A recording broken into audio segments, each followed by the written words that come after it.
Hey everyone, quick preface to the show today.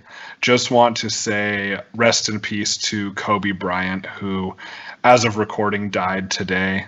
Pretty tough news. I'm sure you've all seen it at this point about Kobe and his daughter. So condolences to the family.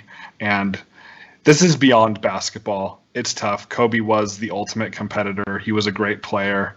Was really getting his life after basketball started. So it's very tragic and clearly had a major impact around the league and even the world. So RIP to Kobe, and we just wish the best to his family. The following podcast is part of the Underdog Sports Podcast Network. For advertising information or to find more great podcasts, visit us at www.theunderdogsports.com and follow us on Twitter at RealTheUnderdog.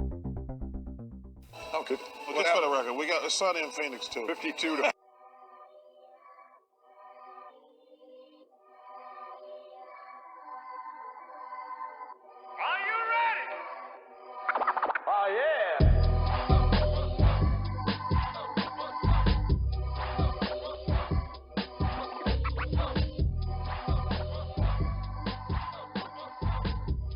Hey, what's up, everybody, and welcome to the Sunny in Phoenix podcast, a weekly podcast where we keep you up to date on everything Phoenix Suns basketball. My name is Charlie Erling, and as always, I'm joined by Mitch Krumpetich. Hello. This week on the show, we're going to talk about this injury bug that the Suns are going through and what they need to do to get through this next week. After that, we'll do our usual game recaps and previews, and as always, our non-sports plug. Follow us on Twitter at SunnyandPHXPod. Same thing for Instagram. Go on iTunes, leave us a 5-star review and a comment, and you will get a shout out on the show. And to follow up on our bet question from last week, first off, shout out to at Sunderous Dunks, who reclaims his throne as the rightful heir to the winner of the bet question. So congratulations, he was closest. The question was an interesting one. We tried to see how many points Oubre, Cam Johnson, and Mikal Bridges would combine for, but Cam Johnson didn't play. So it skews things a little bit. Before we started recording, we decided we are going to scratch this question from our own tally. Sunderous Dunks still wins, so don't worry about that. But we are going to scratch it from our own tally. So Charlie is up 2-1. We have 1 week left in January. So if I win the coming week, that means it'll be tied and we'll have a tiebreaker. We made Super Bowl predictions in our last episode, so we're going to use that as the tiebreaker if necessary. So never say that I've never done anything nice for you. That's right. It was very nice. I feel like that was pretty considerate of me, and let me pat myself on the back. Thank you. All right. Okay, so this injury bug has been rough for the Suns. We've been without Aaron Baines and Cam Johnson for a few games here. We've been seeing quite the random assortment of players thrown out there, and it's just making me wonder if this is sustainable while we wait for these guys to heal up. And something that I want to talk about a little bit is Tyler Johnson too, because he seems like he should be thrown into this mix, and we haven't been seeing much of him lately. So Mitch, what do you think it takes to get through this when we're throwing all these backup point guards out on the floor? Well, I think we need to make a trade first off, but let's say we don't. I think this is tough. And at this point, I kind of think we just need to pick someone and stick with him. I don't think that someone should be Tyler Johnson either. I just don't think he's been very good. I think every time he plays, it kind of hurts his trade value. Not that it's high at this point, but, I think we need to stick with someone. It looks like it's going to be a Kobo at this point. He tends to be getting more of the backup point guard minutes, and I think that's the smart decision. But then from there, I think Javon Carter and Ty Jerome both need to be getting minutes. I'm not upset by these Tyler Johnson DNPs though. See, I'm in the other boat here. I think that us trying to bring along Ty Jerome specifically, I don't know if we're quite in a position to be playing him at this point. If we're in a playoff hunt, and we're really fighting for this 8 seed right now, I'm surprised that Ty Jerome is getting minutes back all of a sudden. And if you look back towards the beginning of the season, when Tyler Johnson was getting regular minutes coming off the bench, there were some games where he was really our glue coming off the bench. He really had a lot of things going. He's a decent defender, and if he gets the scoring going, he's really a nice option off the bench. But since then, he's trailed off. We've seen his minutes get taken away, and we've seen spot minutes here and there. But I feel like at this point, I agree with you. We need to stick with one or two of these guys to get these minutes. And I think at this point, fighting for an 8 seed, we put the veteran in there in Tyler Johnson. I see where you're coming from. I think Tyler Johnson has had this opportunity, though, and he just can't make a shot. He's been wide open many times, and he cannot make a shot to save his life. I think that if we're going to push for the playoffs, we need to have someone who can hit a shot. Ty Jerome has struggled, yes, but I think there's more potential there. I would like to see him get those minutes. We know he could be a decent three-point shooter at the very least. And we've seen some games like you're talking about with Tyler Johnson from Jerome or from Javon Carter. These guys have similar names. I know. I'm getting tongue-tied. You should have seen what Mitch had to edit out just a couple minutes ago while I was trying to do this. It was outrageous. Right, but I mean, Javon Carter can hit a couple threes. He can play pretty good defense.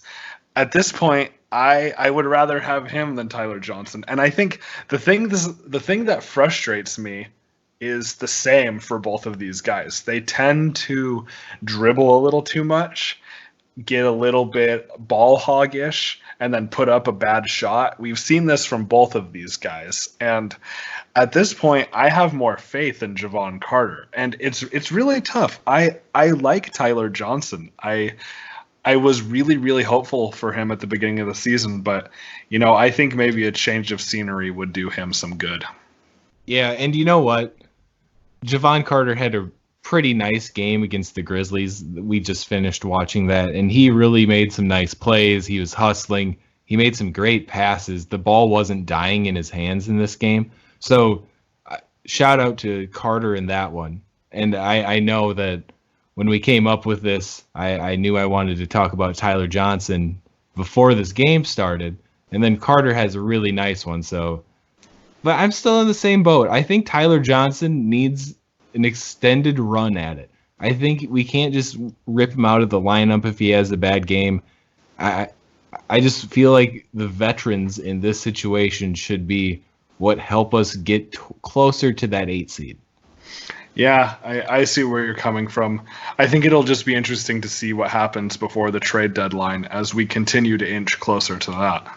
Oh, yeah. Trade deadline, it'll be so telling about what our outlook is for the season. Right. Well, and I also look at this, too, from a big picture perspective. Our biggest need right now, I would say, is pretty clearly backup point guard. I think that's backup point guard / bench scoring. I think that's a pretty glaring need. I guess the 4 spot is a little bit shaky at times too, but I would say backup point guard, bench scoring is a huge need, and that is an improvement. In the past, we have had many more needs that have been glaring, and it's like, where do you even begin? And we haven't talked about the off season much yet, which is unusual for us. Usually by December, late November, we're kind of talking about it already. But, to look ahead a little bit, I think we can really kind of hone in on trying to find a solid backup point guard who can score. Yeah, and we've seen Rubio struggle to score here and there lately this season, and a little scoring punch that we could swap in, that would have been nice. And especially as the Grizzlies game is fresh in our minds, like especially in that game, Rubio couldn't get it going, and we needed something else off the bench. And Javon had a nice game, but and then Javon plays big minutes in that one, and Ellie doesn't get many. It's interesting how these guards have been getting worked into the rotation as of late. Okay, let's move it on and do some game recaps from last week. We had the Spurs twice, the Pacers, and the Grizzlies. And we'll start with that first Spurs game. And that one was a loss, 120-118. And this is a game where the Spurs had a huge second quarter. They went up, I believe they were up 20 going into the half. And the Suns really fought back in the fourth quarter to make it close, but just couldn't get over the hill there. And that was thanks to, of all people, Bryn Forbes, who was dynamite from downtown in this one. He was 8 for 11 from 3, 24 points. All of his makes were from downtown. And then you look over at Derek White, too. He was 4 for 5 from downtown, 25 points. Those guys, I believe, at halftime had nearly, or it might have even been over half of the Spurs points, and they hadn't missed a three. They had made 10 threes in the first half or something. It was outrageous, and it's so tough to come back from that, and we see it so often. Suns have been getting beat by great shooting, and I don't know if we can blame that on our defense, but it seems like everybody's just making buckets against us. Yeah, it's been tough. Perimeter defense continues to be a problem. I mean, that was really the big difference in this game. The Spurs hit 17 threes, and they shot over 50%. We, as a team, had as many made threes as Bryn Forbes. We had 8. We were 8 for 22. It's going to be tough to win games when that kind of thing happens. Now, I will say, we showed a lot of fight in this game. We had a great fourth quarter. Devin Booker went on a stretch in the third quarter where he had 17 consecutive points, I believe. And we fought hard. We shot a lot of free throws too. We made 26 of our 30 free throws, so that makes a difference. But we erased a 20-point deficit at one point, and we even had a slight lead. It was 2 points, but in that fourth quarter, we had a very slight lead. So overall, I know we're tired of moral victories, but overall, I'm encouraged by this. We're hanging with these teams, and I think I even said it on Twitter. A year ago, we probably would have lost this game by 40, but we're fighting back. Right. And one thing I can take away from this season is we're not a team that you can just walk in and blow out anymore. We rarely, has it happened twice, or this Pacers game we're about to talk about might have been one of the hardest beatings we've taken this season so far, but really we're hanging in games, and that does say a lot about how far we've come. And obviously we're sitting at last year's win total right now, and we're just over halfway through the season. So there's definitely things to take away and be happy with still at this point, even though, we are losing some games still. But in this one, Booker with a 37 total, 7 for 7 from the line, 4 for 6 from downtown. He has just been on a tear lately, just scoring 30 points more often than not in the last, 12, 15 games? Yeah, he's averaging over 31 points a game.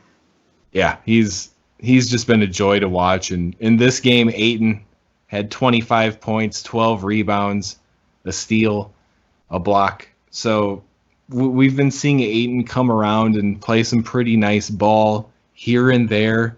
It's not all consistent yet. That's something that we're still looking forward to.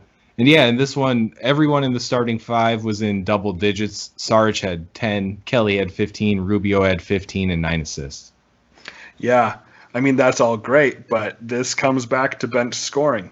We had, 16 bench points in this game. That's pretty tough. We really, really need some bench scoring. And I will say, having Baines, Johnson, and Kaminsky out, that does really hurt. That makes a big difference. Those guys do add, even if each of those guys scores 3 points, then we're talking, 25 bench points rather than 16. So, that definitely hurts. But, this is the time for guys to step up and to shine. So we still need to see it. Just a tough game to lose. It really was. Right, and it didn't get any easier in the next one against the Pacers. The final score of that one was 112-87. Ugh. And The first thing I want to do is shout out your boy. Do you want to? Yes, I do. Yeah, go Zags. Yep, go Domantas Zags. Yep. Sabonis. Man, I think Sabonis. I was thinking about this, and now this is a bold claim. Aside from John Stockton, I think Sabonis could be the best Gonzaga player in the NBA ever. Wow. Yeah, because you can't touch Stockton. He was Right. like, I don't think anyone will be as good from Gonzaga. I mean, I would love to be wrong about that, but Sure. Stockton was special. Who's better? You know, when you think about all the guys, the closest is probably Kelly Olynyk. Roni Turioff had an interesting career, but I'd say Sabonis is better than him. You know, Dan Dickau. I'm trying to think about guys between Stockton and now, and it's like there weren't a lot that had like solid NBA careers aside from Roni, Dickau. Austin Day played for the Spurs for a little bit, but he didn't really have much of a career. So, yeah, Sabonis is very, very good. Yeah, he just looks so big and strong out there, even though he's standing next to Miles Turner and DeAndre Ayton and Saric down there. He looks so big and strong compared to those guys, and he's really the full package. He can do a lot of things. But the one thing we can talk about that he did, he really took DeAndre Ayton out of this game. Ayton finished with 10 points and 8 rebounds. He was 5 for 12 from the floor. He didn't make it to the free throw line. And it's the ultimate shout out to Sabonis and Turner. They made DeAndre Ayton a non-factor in this game. Yeah, I mean, Sabonis learned from his dad, Arvydas Sabonis, so he's got a good base there. I mean, it's tough. He also was 8 for 11 from the floor. And, I mean, we got to mention TJ Warren. You know, TJ did what TJ does. 25 points, no assists, 3 rebounds. And I do want to shout out the Pacers Twitter here for a second. They deleted it. Oh, yeah, I saw that. Do you see that? Yeah, they put a stat line for TJ Warren, and then next to it they put the cash consideration stat line of all zeros. Yeah. That was funny. I got to give it to him. That was well funny. done. Well Yeah. done. I'm bummed they deleted it. So No, they should have just left it up. yeah, it was funny. It was very funny. But yeah, enough. Sorry to anyone who does not appreciate my Gonzaga homerism. It's over now. Actually, no, it's not over because we played the Grizzlies. But to talk about the Suns for a second, I mean, we struggled in this game. Booker only had 16 points. Kelly had 17 on 5 for 16 shooting. I want to say something about this, actually. Be nice to our players on Twitter, please. Kelly Oubre deleted his Twitter because people were being mean. Yeah. Really? I did not know that. Which, I mean, I don't know. I don't blame him to be in that kind of spotlight and be under such a microscope and be getting all kinds of, mentions. It's got to be really tough. But yeah, Suns fans in particular, I believe, caused Kelly Oubre to delete his Twitter. So be nice, please. Yeah, that's really disappointing. Mm-hmm. And as podcasters, me and you, we talk about things on here and we might criticize a guy here and there, but it's not a direct link to him that that he has to almost go out of his way to not see. You know what I mean? Right. We're a step away from social media where you can actually type at Kelly Oubre, you suck, or whatever you want to say. Exactly. Well, and I mean, I think about that. We joke about the team listening to our podcast at halftime in the locker room. It's a running joke meme at this point, but we know they're not actually listening to this. They would have to. And, I try to be as nice as I can on here. So Yeah. sometimes, I mean, the truth can hurt sometimes. Yeah. But A little smack will come out once in a while. But yeah, but I mean, those guys are used to that kind of thing. But to go and personally attack someone on Twitter, grow up. Yep, that's tough. Something else that was tough. We didn't make a 3-pointer in this game until the end of the third quarter. We made 4 the entire game. 4 for 20. That's 20%. That's bad. rough. That's poor. That is poor. Well, keep this in mind. This is something that's kind of in the back of my head sometimes. The Suns are the team with the longest active streak of a made three-pointer in every game since it goes back years and years and years. Yeah. And we own that streak of the longest amount of, longest consecutive games with a made three-pointer. And so in games like this, I start to worry a little bit. Could you imagine blowing that in this era of basketball? Right. It would be embarrassing. That would be embarrassing. That's funny. But no, I mean this game was embarrassing. But you know what? The Pacers are a good team. We need to win all the games we can, obviously, but this one doesn't hurt as much because it's not against like someone we're fighting for in like the Western Conference playoff race or anything right. like that. That's absolutely right. And with that, we'll move it on to a team that we are fighting with a little bit in the playoff race, the Spurs. And we had just lost to them a couple games previously, and we got the win in this one, 103-99. This one was in San Antonio, and it's the first time we had won there in 7 years. That seems unreal, but we finally went to San Antonio and came away with a win. Yeah, that was nice. That felt extra good. I didn't realize it had been that long, but yeah, it was a nice one. And I think one thing that's really nice about this game is Ayton had 10 and 11. Ayton didn't really have a very good game. I mean, he was okay. He was fairly efficient, played decent defense. I don't know. It was kind of nice to see someone like Ayton not have to just go crazy. Yeah, and I think you can shout out Dario Saric for that. He had a really nice game in this one. He did, yeah. 20 points, only 4 rebounds, which is a little surprising. But he was 9 for 13 from the floor, 2 for 4 from 3. We're going to be such a much better team when Dario is putting out any sort of offensive output like that. I mean, we don't need 20 a night out of Dario, but we've seen games with 4 points and 5 points and 3 points. We've seen those pretty frequently lately. So when this 20 pops out, it makes you think, man, I'm so happy he can do that, but then it bums you out because you want to see it more. Right, definitely. But, that's just Dario Saric. That's how he plays. We know he's streaky. He's going to give you a good 20-point game every so often, and that's not going to be the norm. So we'll take it when we can get it. That's why we need Frank back, because they're both streaky, and right. It's more likely that one of them will be on any given night. Yes, exactly. Yes, but speaking of not being on, neither team was on from three-point range, and it worked out pretty well for us.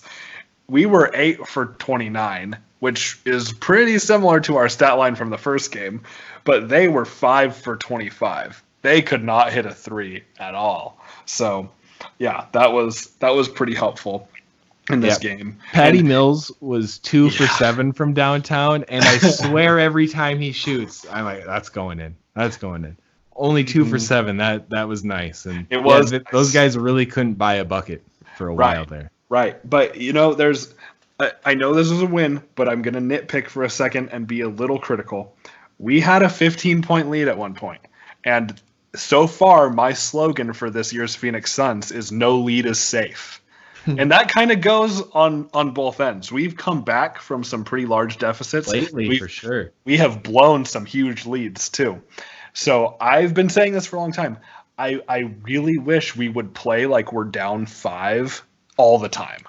Yeah. Like I just think that needs to be our mentality. We need to score constantly. So. We've had a couple this year, but I want to see some blowouts. We could have blown the Spurs out in this game. I feel, the way our starters were playing, I think that. But then you look at our bench, there was 11 points off the bench. Mikhail had 8, Ty had 3. He hit a 3.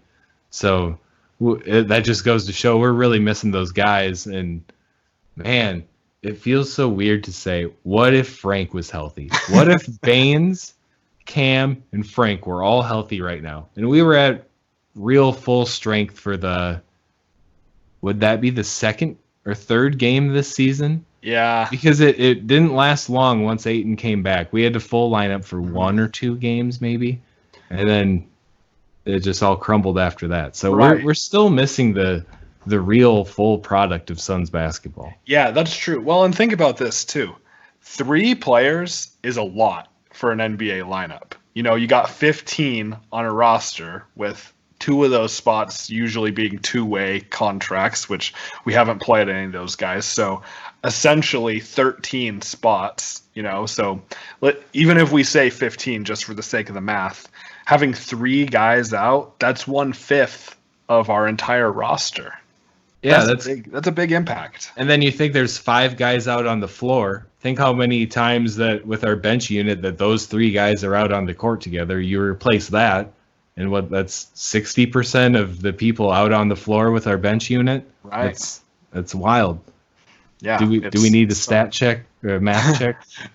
Someone can check that math, Yeah. but it's a large portion of our bench, you know, and that's it kind of shows why we're struggling so much with bench scoring.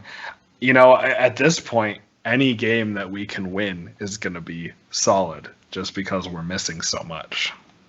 Yep, I can get with that. Okay, and in this game against the Memphis Grizzlies, the Suns dropped this one, and it was a tough one. Final score was 114-109.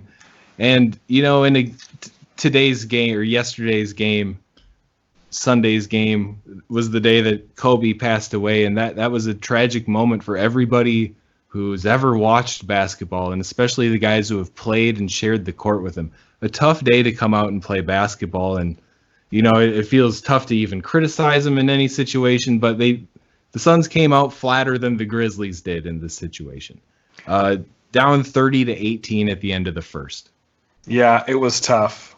I mean, both teams played a nice tribute to Kobe at the beginning of the game. The Grizzlies running out the 24-second shot clock, the Suns with the 8-second violation to honor both the numbers that he wore. That was a nice tribute, but you know, the whole league kind of seemed to have an off day.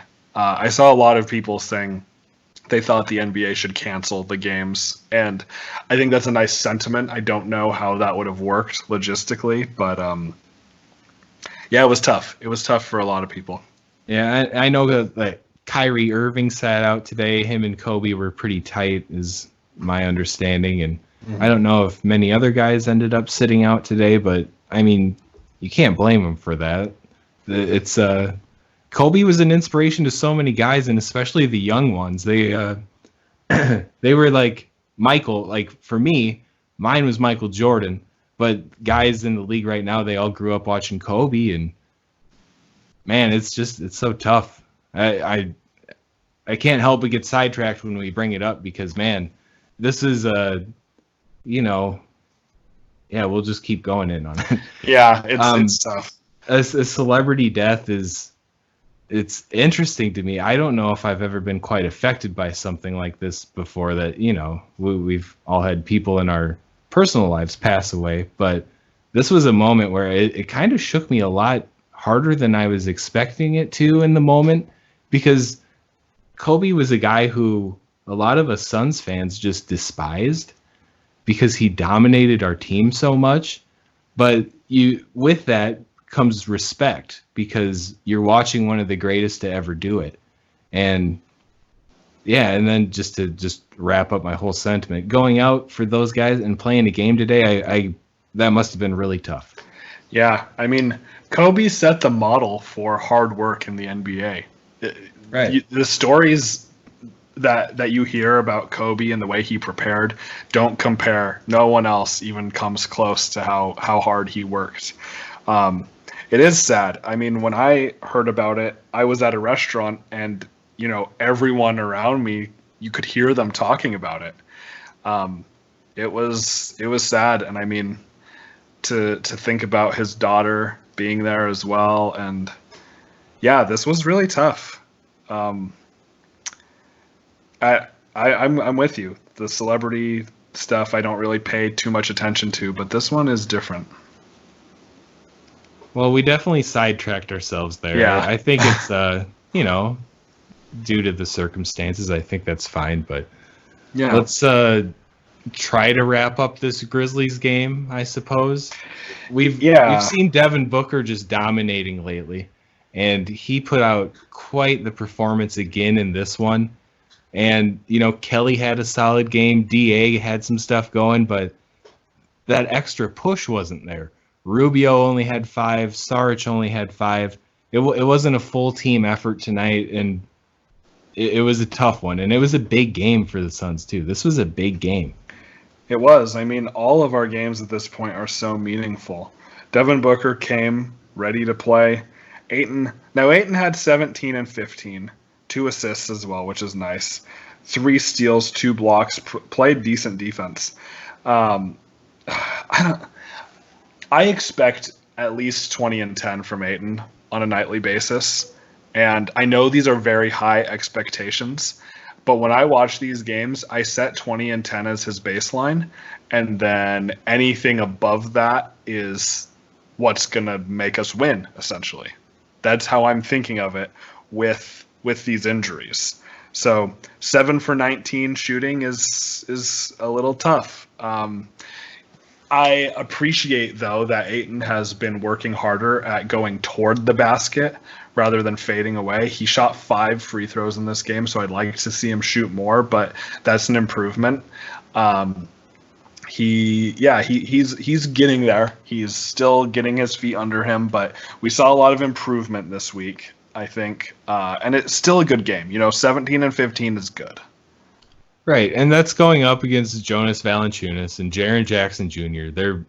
Valanciunas is a monster of a man down low. He is. He's Jackson so good. Jr., just a great athlete, so tall, he's long.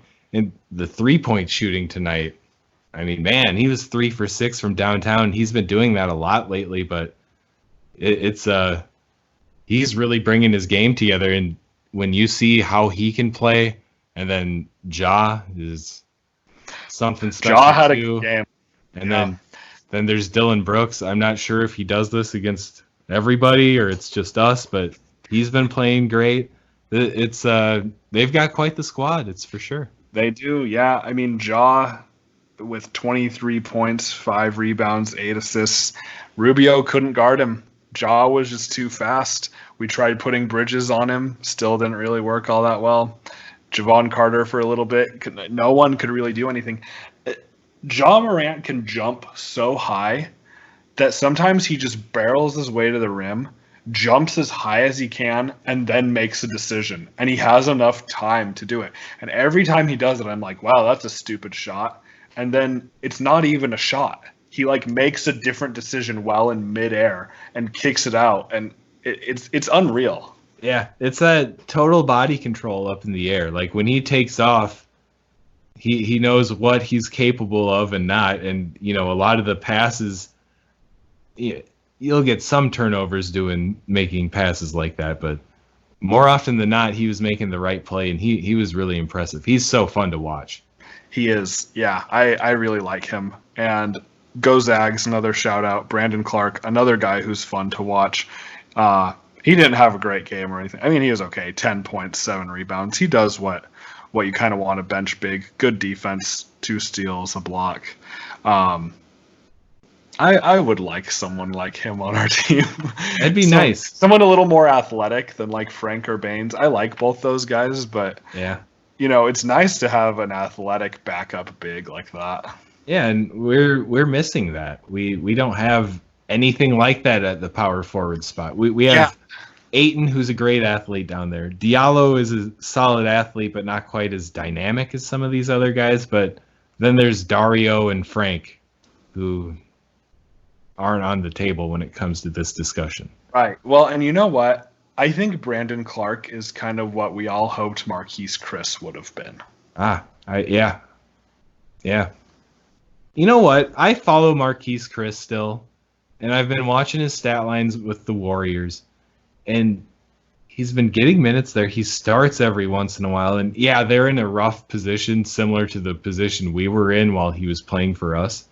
But I've noticed he's been playing really balanced basketball by picking up a few assists here and there. I'm talking like 4 and 5 assist games, and I didn't really expect that out of him, but I think we just blew the development of a lot of the guys that we drafted over the last couple of years, and I can't help but kind of root for those guys, I guess, because I just hope as much smack as they got talked that they received while they were here, I hope they can turn into having good careers. Yeah, I agree. I don't think any of that was their fault.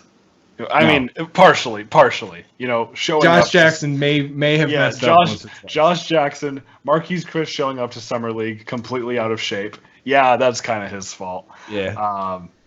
But yeah, I mean, I think about those guys sometimes. I mean, I know it's way in the past at this point, but Bender, Chris, Josh Jackson, our staff at that time just did not do anything to help those guys develop. No. And I wonder, like, Bender was on the Bucks for a short period of time, and I always wonder, like, what would his career look like if he would have started with someone like the Bucks? Yeah, that's interesting. I think he's still with the Bucks. Is he really? I'm not sure what happened with his contract when the last deadline came up. And I mean, they couldn't do anything with Thon Maker, so I mean, Right. it's still possible that he Right. could have been the same player, but They I don't know. can't turn everybody into Giannis. right. All But right. yeah, I mean, heartbreaking game. We needed this one, and now we're 3 full games back from the Grizzlies. I wonder when was the last game that was as meaningful as this one? And yes, there's plenty of time this season, but we've matched up with the Grizzlies. Do we see the Grizzlies again this year, or is that it? Oh, that's it. That's it. So That was a yeah, big that's one. tough. Did they win the series 1-3? They Did did. we get a game against them? Did we even win one? I don't know if we did. Ah. It's Let's tough. not worry. Let's Yeah, not I worry don't about know. it and I just don't wanna assume know. that things are going to go great, and we'll just finish with a better record than them, and Yeah. it won't matter what the series was at. Right, but Right? I mean, it's. I think that the silver lining of all of this is we're playing in meaningful games. I think you're asking when was the last meaningful game we played. I would argue the last meaningful game we played was 2016, December of 20. It would have been 15, December 2015 against the Nuggets. Oh wait, was it January 2016? It was one of those two against the Nuggets when Eric Bledsoe got hurt again. When Bledsoe and Knight were playing so well together, I think that was our last meaningful Wow. game. That's a long time ago. Yeah. That's sad. Let's move it on. All right, game previews for next week. We get a day off here, and then we go to Dallas to play the Mavericks. And one good thing is we do have this day off, but the Mavericks play at OKC the night before, so they'll be on a back-to-back. Maybe this is a good chance to take advantage of a Mavericks team who just lost Dwight Powell and are replacing him with Willie Cauley-Stein. I'm not sure if he's suited up for them yet, but I don't think he'll make too big of an impact. But what do you think? Do we like our chances against Luka? No, but No. I think the situation helps. I mean, the second night of a back-to-back at OKC, I know it's not far, but a little bit of travel. We can hope that maybe they're taking a bus rather than a plane. Yeah, I'm sure. Yeah, we're coming off a day off. That's okay if we don't have. If we have one day off, it's okay, but for whatever reason, 2 days off just makes us even more sluggish. Really tough news for Dwight Powell. Hopefully he recovers quickly. That was a sad one. He is instrumental on that team. He makes a big difference to them.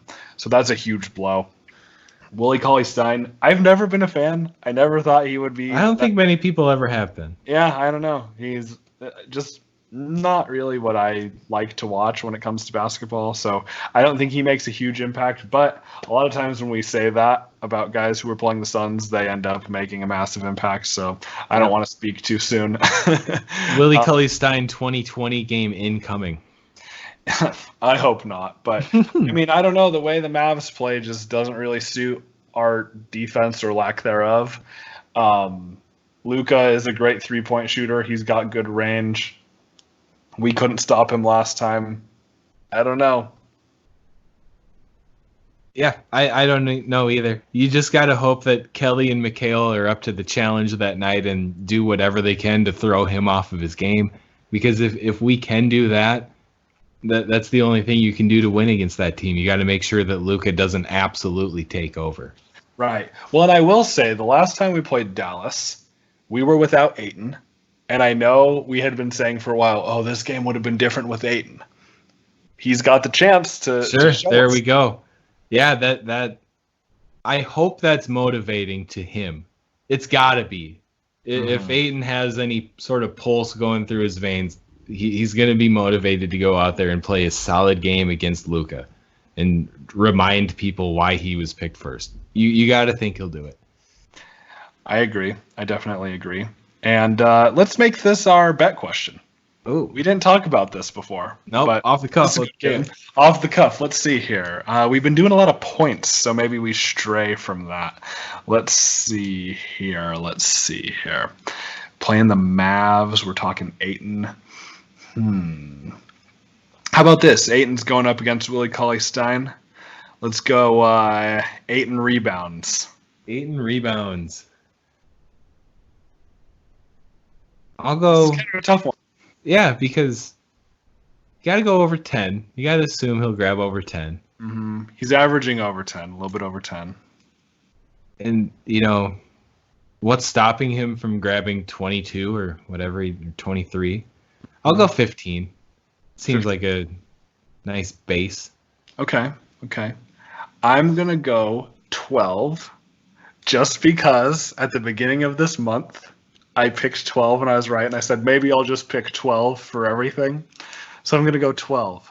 I'm feeling a big one. And I find that when I'm optimistic, I normally do well in our. Right. But, we'll see. We'll see. So, yeah, chime in on Twitter. Tweet at us at Sunny and PHX Pod. How many rebounds will DeAndre Ayton have against Willie Cauley-Stein and the Mavericks on Tuesday? There we go. All right. And then after that, we get a couple days off, the dreaded couple days off. But we get the Thunder at home on Friday. And as of recording, the Thunder are on a 5-game winning streak. They're playing great basketball. And if you look through their box scores, they have a different guy leading the team in scoring every night. They can score from multiple positions. And then you got to remember they have Steven Adams down there, too, at center. So he'll be giving Ayton some problems in this one. And OKC, that's going to be a tough matchup for us here. Yes, it will be. OKC is, I would say they're the surprise team of the year. I don't think anyone expected them. I know I didn't expect them to be this good. And I know I expected Chris Paul to be traded before the season even started, or if he could, just as soon as he could be traded. Right. And he's sticking around. Everything that I'm hearing is, Chris Paul is staying in OKC for the whole season, and they're playing well. Why change anything? They're kind of scary. Steven Adams, I want to say something about him for a second.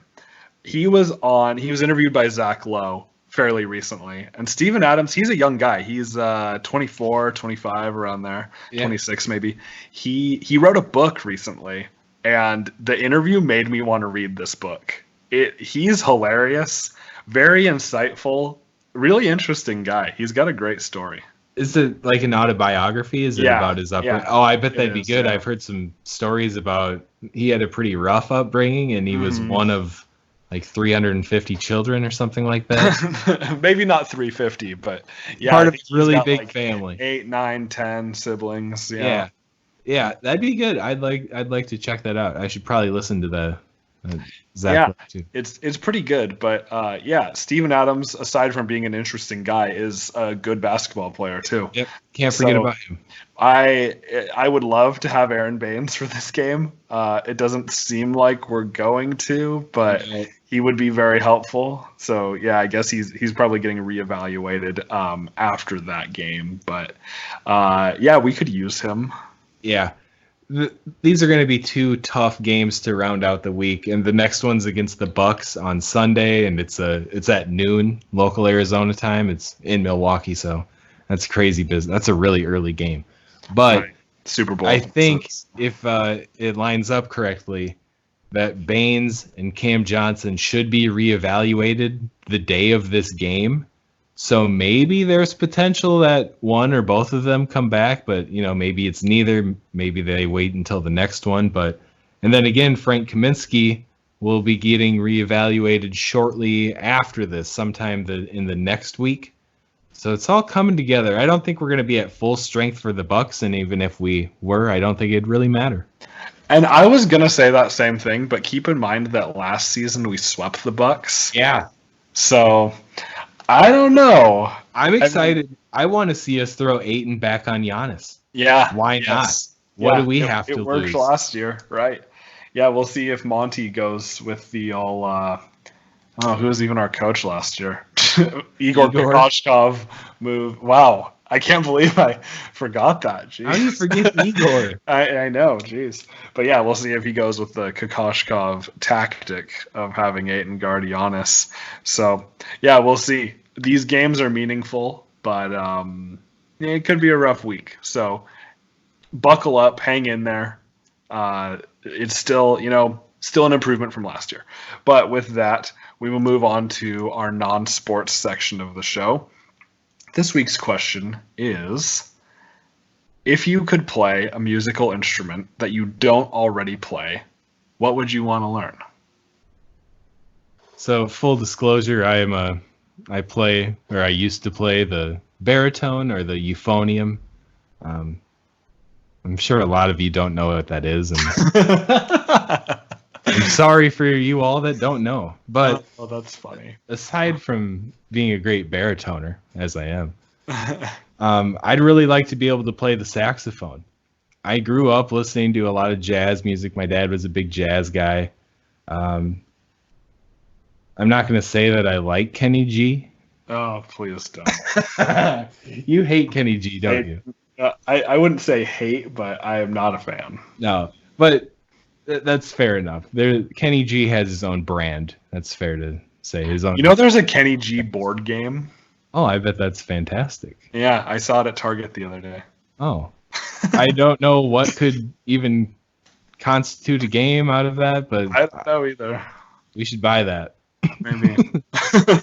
Yeah. Okay. But yeah, I enjoy the saxophone, and I believe if it's played right, it's one of the most beautiful sounding instruments out there.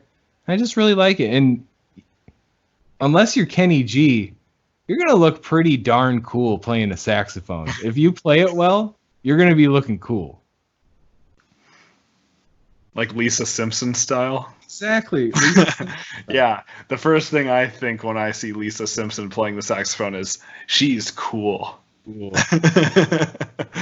No, that's what I think when I see Kenny G's perm. Oh, yeah. Do you think that's permed or are those natural curls? That's got to be a perm. If that's natural, it gives me a run for my money. He's way more curled up than you, my man. Oh, for sure. Yeah. But no, the saxophone is a very cool instrument. I was always amazed growing up of seeing people play a saxophone because there's a lot of buttons. It seems very complicated to me. Yeah. I'm not a wind instrument player, so yeah, it would be cool to get good at saxophone. Some of the best musicians in the world were saxophone players.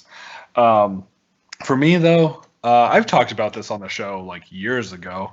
I play guitar and bass. I played jazz bass all through high school and college. I played in the band at Gonzaga. I played bass, and I traveled with the team for the tournaments and everything.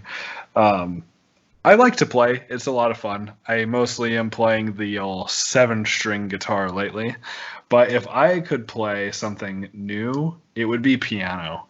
When I was in like second, third grade, I took piano lessons because I wanted to play drums. In order to play drums, you had to have 2 years of piano lessons. So I did that, and I remember just really fighting against practicing piano, and I never wanted to do it. And now I think about, I was doing some composition and a lot of arranging and that kind of thing in college, and it would have been really helpful to be able to play piano. I can build chords and create little melodies, but I can't play full songs or anything on the piano. So that'd be really nice. I could probably, if I tried really hard, I bet I could pick it up, but it takes a lot of practice and effort and time. Oh, yeah. And the piano, and if you consider yourself a socialite or an entertainer of any sort, a Which piano is a good, which you do. I know, this is why I'm going this way. A piano is in a lot more social settings than any other instrument would be. You know, there may be a piano at I don't know, like a bar or a house party even, there might be a piano there. And then if you can sit down and tickle the ivories a little bit, you can probably, you know, be the life of the party, which a guy like you enjoys. That's right. Yes, definitely. Yeah, I mean, I was thinking about this the other day. I play guitar, but the songs I play aren't exactly campfire songs. Right. People aren't super stoked to hear metal guitar when they're like, "Oh, let's listen to some songs and sing along," or whatever. That's not usually what they're looking for. So yeah, playing in public is I don't do it a whole lot anymore. Yeah, I get frowns when I bust out the baritone. No one wants to hear that at parties. Yeah, I don't no one understand wants to why. hear like a good old Arch or anything. Yeah. We march here. That's it. All right.